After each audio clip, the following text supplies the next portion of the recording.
देखिए, वो फैसले को सुरक्षित किया गया है। प्रोसिक्यूटिंग एजेंसी का ये काम है कि वो चैलेंज करे। अब आम आदमी पार्टी की तरफ से कहा जा रहा है कि वो किसी दुर्भावना के शिकार हैं केजरीवाल जी, और उस वजह से ऐसा है। अब यही बात तो ईडी बाकायदा जब ज़मानत दी गई ट्रायल कोर्ट में, तो ईडी ने कहा इस बात को कि हमारी तरफ के जो आर्ग्यूमेंट्स हैं वो सुने नहीं गए हैं, और इसलिए वो परवर्स है या विकृत है। और बाकायदा इसमें जो लर्नेड जज थी वेकेशन बेंच की, उन्होंने कहा है कि इतना ढेर सारा एविडेंस है कि वो उसको नहीं देख सकती, तो इस वजह से उसको विकृत मानकर इसको चैलेंज किया गया है। अब अगर जमानत मिल रही होती है तो उसको बहुत राहत की तरह से देखती है आम आदमी पार्टी, और समझने लगती है कि वो पूरी तरह से बेकसूर हैं। अब जब जमानत रोकी जाती है उसी न्यायिक प्रणाली के तहत, उसी न्यायिक प्रक्रिया के तहत, तो कहते हैं भाजपा इसके लिए जिम्मेदार है। तो बेल हो या जेल हो, ये सारी जिम्मेदारी प्रोसिक्यूटिंग एजेंसी, जांच एजेंसी की नहीं है, ये अदालती कार्रवाई है। और अदालती कार्रवाई में एक तरफ तो आप धन्यवाद बोलते हैं, लेकिन वही कार्रवाई अगर आपके खिलाफ जाती है, आप भाजपा नियंत्रित कहते हैं उसी कार्रवाई को। तो ये दोहरे मापदंड आम आदमी पार्टी को छोड़ने होंगे। पहले क्या कहा जा रहा था कि अगर लोग अप्रूवर बन गए हैं, लोगों ने इतने पैसे दिए हैं, इसलिए उनको बेल दी जा रही है। तो क्या केजरीवाल अप्रूवर बन गए थे? उनको तो बेल मिली ना। तो यानी कि उनको अपना जो भरोसा है न्यायिक प्रणाली में, जैसे कि कल दिखा रहे थे, वैसे आज भी दिखाना पड़ेगा, और ये बताना पड़ेगा किस तरह से हमारी जमहूरियत, हमारी लोकतंत्र काम करता है, और जो हमारी न्यायिक प्रक्रिया है उसमें किसी तरह से किसी का भी पक्षपात नहीं है। अगर वो अपने को बेकसूर बार बार कह रहे हैं और कह रहे हैं ऐसा कुछ हुआ ही नहीं, तो आप बताइए मनीष सिसोदिया जेल में क्यों है? विजय नायर का क्या इन्वॉल्वमेंट था? के कविता जेल में क्यों है? क्या काम था दिनेश अरोरा और अमित अरोरा का? क्यों औरोबिंदो फार्मा इसमें इन्वॉल्व थी? क्यों साउथ की पूरी लॉबी लाई गई? क्यों पूरी की पूरी पॉलिसी बदली गई? ये तो अपने आप में सवाल है ही ना। और कितनी बार मनीष सिसोदिया ने इसकी बात की है और बेल की गुहार लगाई है, लेकिन सारे कोर्ट से मना किया है। यानी कि घोटाला तो हुआ है ना। अब ये कह रहे हैं कि प्रोसिक्यूटिंग एजेंसी को जल्दी क्या है? अरे भाई, प्रोसिक्यूटिंग एजेंसी का काम ही यही है। अगर प्रोसिक्यूटिंग एजेंसी या जांच एजेंसी इस मामले को लेकर चैलेंज नहीं करती, तो क्या बोलते? लड्डू बांट रहे होते और कह रहे होते देखिए कोई केस ही नहीं था। अब केस को सपोर्ट करने के लिए कि क्या वजह रही, क्योंकि केजरीवाल जी जेल में गए हैं, और क्यों ज़रूरी है उनका जुडिशल कस्टडी में या न्यायिक हिरासत में होना, तो अगर वो प्रमाण दिए जा रहे हैं तो अब कहा जा रहा है कि क्यों जल्दबाजी है। तो मतलब हर तरह से आपको किसी ना किसी तरह का नाटक करना है और इस तरह के ऊल जलूल सवाल उठाने हैं। सच तो ये है कि चाहे वो शराब नीति हो या फिर आब नीति हो पानी की, पूरी तरह से नकारा, निकम्मी और भ्रष्ट ये सरकार हो गई है। और जब बाकायदा इल्ज़ामों के साथ सबूत सामने पेश होते हैं, जो कि ईडी ने बाकायदा दिए हैं, तब इनको लगने लगता है ये सब भाजपा प्रेरित है। संजय सिंह का ट्वीट, ये इतनी जल्दी इन्फोर्समेंट डायरेक्टरेट को क्या थी, लोअर कोर्ट का ऑर्डर नहीं आया और आप हाई कोर्ट की तरफ भाग गई, तो उन्होंने ट्वीट किया है। तो इतनी जल्दी क्या थी संजय सिंह को सबको मुबारकबाद देने की? इतनी जल्दी क्या थी आतिशी को ट्वीट करके सत्यमेव जयते कहने की? जितनी जल्दी आपको थी कि ज़मानत मानी गई है, उतनी जल्दी थी प्रोसिक्यूटिंग एजेंसी को। क्या प्रोसिक्यूटिंग एजेंसी को, जिसका काम है दिखाना कि क्या किस किस तहत ये कार्रवाई पहले हुई है, ये हिरासत पहले हुई है, क्या उनको अपना केस प्रूव नहीं करना चाहिए? जो सबूत का जिसका अभाव रहा है, जिसको देखने का और स्टडी करने का लर्नेड वेकेशन जज की तरफ से, क्या उनका ये काम नहीं है एजेंसी का, या उनका कर्तव्य नहीं है कि वो बाकायदा सबूत को पेश करें और चैलेंज करें? अगर प्रोसिक्यूटिंग एजेंसी इसको चैलेंज नहीं करती या चुनौती नहीं देती, तो यही आम आदमी पार्टी पूरी तरह से जश्न मना रही होती, लड्डू बांट रही होती और कहती देखिए कोई केस ही नहीं था। क्योंकि केस ही नहीं था इसलिए चैलेंज नहीं किया। तो अब जब चैलेंज कर रहे हैं तो कह रहे हैं कि भाई ये तो हमारे साथ हम दुर्भावना के शिकार हैं, हमारे साथ प्रेजुडिस है, ये बायस है।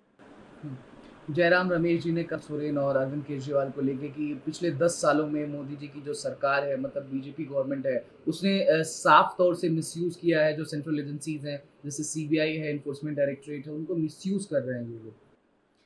उनसे सवाल पूछना चाहिए कि उससे पहले चाहे जयललिता हों या फिर लालू प्रसाद यादव हों, क्यों उनको जेल जाना पड़ा था? वो भी जवाब दें।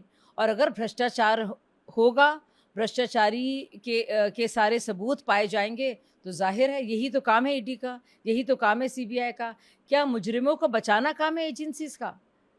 मुझे समझ में नहीं आ रहा है जयराम रमेश क्या कहना चाह रहे हैं। जयराम रमेश इस सवाल का जवाब दें, चाहे वो कार्तिक चिदम्बरम हो या पी चिदम्बरम हो, चाहे वो सोनिया गांधी हों, चाहे वो राहुल गांधी हों या उनके घटक दल के तेजस्वी यादव हों, सबको बेल मिली ना किसी मामले में सबको बेल मिली। मनीष सिसोदिया को क्यों नहीं मिली बेल? वही ईडी है, वही सीबीआई है, वही सरकार है, वही कानून है, तो क्यों मनीष सिसोदिया को नहीं मिली? क्योंकि बाकायदा उसके प्रमाण हैं कि घोटाला हुआ है एक्साइज स्कैम में, और राजस्व कम हुआ है और मुनाफाखोरी हुई है। कुछ लोगों के शराब माफिया को खुश करने के लिए, मुनाफाखोरी के लिए, प्रॉफिटियरिंग के लिए, किकबैक्स के लिए बाकायदा पॉलिसी को बदला गया है, और यही केस चल रहा है इसका। और जयराम रमेश शायद ये भी भूल गए हैं भाई साहब कि जो कांग्रेस की इकाई दिल्ली की है, उन्होंने इस मामले को सबसे पहले फ्लैग किया है या उसका पर्दाफाश किया है। तो जयराम रमेश का कोऑर्डिनेशन अपने ही दल के अंदर दिल्ली के साथ नहीं है, वो किसी और दुनिया में रह रहे हैं, किसी आसमान में रह रहे हैं। तो उनसे पता कीजिए कि उनकी कांग्रेस इकाई ने इस मामले को, जो उस एक्साइज घोटाले का है, शराब घोटाले का है, सबसे पहले इसके कागजात और इसकी शिकायत कांग्रेस की तरफ से आई है। तो क्या जयराम रमेश कह रहे हैं कि दिल्ली की उनकी इकाई पूरी तरह से गलत है? उसके खिलाफ वो क्या आवाज़ उठाएंगे? क्या वो निष्कासित करेंगे कांग्रेस की इकाई को, या फिर माफ़ी मांगेंगे उनसे कि उन्होंने उनका अनदेखा करके अपनी बात चलाई है?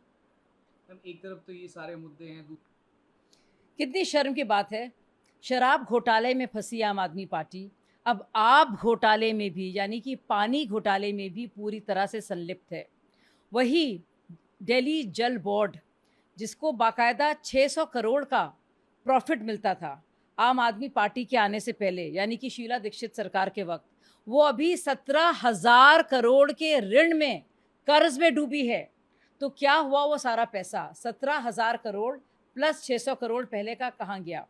एक और सोचने वाली बात है, वो बात यह है कि दिल्ली जल निगम को तो पानी आ नहीं रहा है जहाँ से सबको जाता है, चाहे वो झुग्गी झोपड़ी हों या फिर मिडिल क्लास के घर हों, लेकिन टैंकर माफिया को पानी मिल रहा है। ये टैंकर माफिया जिसके खिलाफ आवाज़ उठाते हुए केजरीवाल सरकार में आए थे, 10 साल पहले उनकी यही सोच थी। अब ये टैंकर माफिया इतना प्रबल है कि पूरी तरह से दिल्ली में जल डिस्ट्रीब्यूशन का काम उसको सौंप दिया गया है। दिल्ली जल बोर्ड को पूरी तरह से उसका भट्टा बिठा दिया गया है। उसमें कितने करप्शन के केसेस हैं। ज़रूरी एक और बात कि हरियाणा सरकार की तरफ से बाकायदा औपचारिक तौर से ये प्रमाण भेज दे दिए गए हैं कि हरियाणा सरकार बाकायदा जो मुआहदा हुआ था उससे ज़्यादा दे रही है पानी, और बल्कि 14 मिलियन गैलन टन्स 17 को दिए, उसके बाद रोज़ाना 9 मिलियन गैलन टन्स रोज़ाना दे रही है। लेकिन वो पानी कहाँ जा रहा है ये बता नहीं पा रही है आम आदमी पार्टी की, ना तो रेन वाटर हार्वेस्टिंग के ज़रिए या पाइपलाइंस को ठीक करने के ज़रिए या टैंकर माफिया को बचाने के लिए। उन्होंने इस तरह से मिसमैनेजमेंट किया है और गड़बड़ घोटाला किया है जिसके चलते दिल्ली में आज हाहाकार मचा है। और वो रही आतिशी जी, झूठ बोलने की, फरेब की जो उस्ताद हैं, सबसे बड़ी माहिर, वो क्या कह रही हैं कि वो अब जो है सत्याग्रह करेंगी। मतलब सत्याग्रह जैसी एक सुंदर चीज़ को, एक इतनी प्योर और शुद्ध चीज़ को, उसको भी बदनाम करेंगी। जब इन पर कोई घोटाले होते हैं तो शहीद भगत सिंह का नाम लेते हैं। अब उसमें आपको अपने करप्शन को, नाकामी को आपको छुपाना है तो आप सत्याग्रह का नाम ले रही हैं। इतनी शर्म की बात है। और आप बताइए, जल मंत्रालय आपका है, जल मंत्री आप हैं, तो आप क्यों दुनिया भर में, चाहे हरियाणा हो या फिर हिमाचल सरकार हो या फिर यूपी सरकार हो या फिर एलजी हो या फिर केंद्र सरकार हो या फिर दिल्ली पुलिस हो, उस पर दोष क्यों मर रही हैं? भाई आप कहिए आप जल मंत्री हैं, आप निकम्मी हैं, आप नाकारा हैं, आप अयोग्य हैं, आप सक्षम नहीं हैं, और आप अपना त्याग पत्र दीजिए, कहिए हमसे नहीं हो रहा है। कोविड के दौरान याद है यही हुआ, हाथ खड़े कर दिए मनीष सिसोदिया ने, वो हेल्थ मंत्री थे, हाहाकार मचा था। इतने हाय तौबा करने के बाद गृह मंत्री को उस वक्त अमित शाह जी को उन्होंने पत्र लिखे और फिर उन्होंने फिर कोविड को के लिए बाकायदा टेंट्स और कैंप्स जगह जगह बनाए। तो ठीक वैसे ही हाल है। और अब देखिएगा कुछ दिन बाद ठीक ऐसे ही हाल होगा फिर से, जब दिल्ली में दम घुटेगा लोगों का, जब एयर पोल्यूशन होगा, तब भी कहेंगे कि हरियाणा सरकार जिम्मेदार है। तो ये वो लोग हैं जो अपनी जिम्मेदारी लेते नहीं हैं, सिर्फ नाटक करना चाहते हैं। पूरी तरह से नौटंकीबाज ये पार्टी हो गई है। वेस्ट बंगाल की सीएम ममता बनर्जी 146 सांसदों को निलंबित क्यों किया था? सबसे बड़ा सवाल ये है कि 146 सांसदों को निलंबित क्यों किया गया था? ऐसा वो क्या कर रहे थे हॉल में जिसके चलते उनको निलंबित करना पड़ा?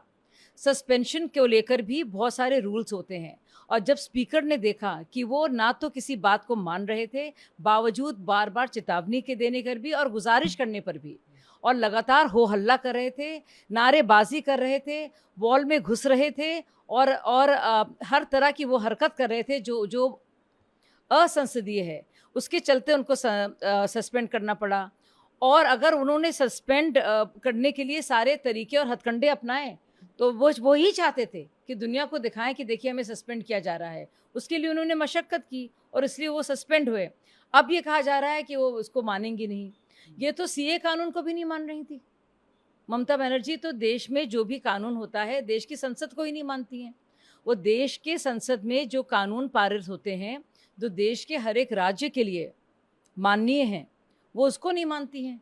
तो उनसे और क्या उम्मीद की जा सकती है? मैम, नीम्स हैं और बाकी हिंदूज़ हैं, जो लोग हिंदुओं की रक्षा की बात करते हैं, उनकी रिस्पॉन्सिबिलिटी लेते हैं। अब जो इनजस्टिस हो रहा है हिंदुओं के साथ, आरएसएस और पीएम मोदी इस पर एक भी शब्द नहीं बोल रहे हैं, ऐसा क्यों है? देखिए, बहुत ही शर्म की बात है कि इस मुद्दे पर सियासत हो रही है और इस मुद्दे में भी दिग्विजय सिंह हिंदू मुस्लिम कर रहे हैं।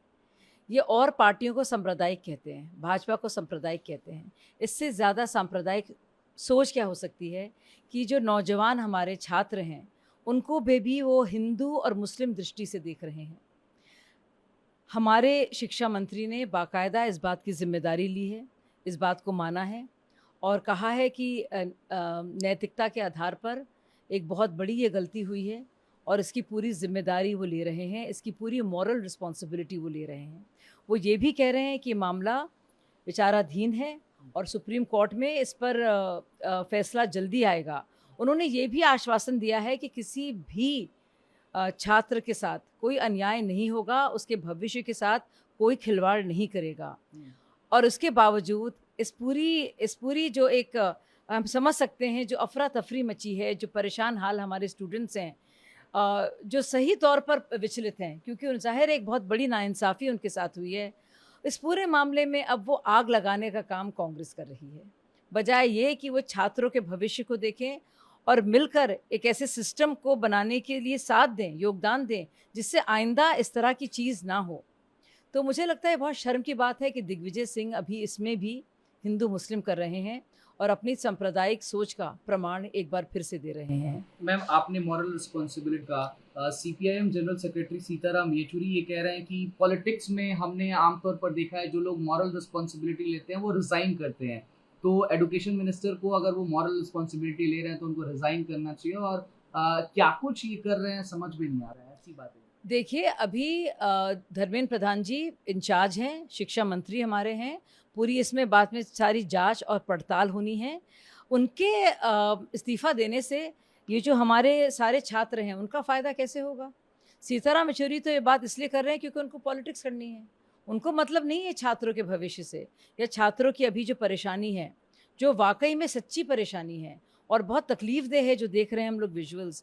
लेकिन अब इसमें भी राजनीति करना चाह रहे हैं, बजाय ये कि सकारात्मक अभी उपाय सोचें और हम लोग मिलकर इस पर काम करें और जो भी दोषी हैं, जितने से ऊँचे पद पर जो अधिकारी हैं, उनको हटाने की बात की जाए और उनको निलंबित करने की बात की जाए, इसमें भी सियासत कर रहे हैं। आखिरकार शिक्षा मंत्री के रिज़ाइन करने से क्या फ़ायदा होगा और जो हमारे छात्र हैं उनके भविष्य पर कैसे सकारात्मक फ़ायदा होगा?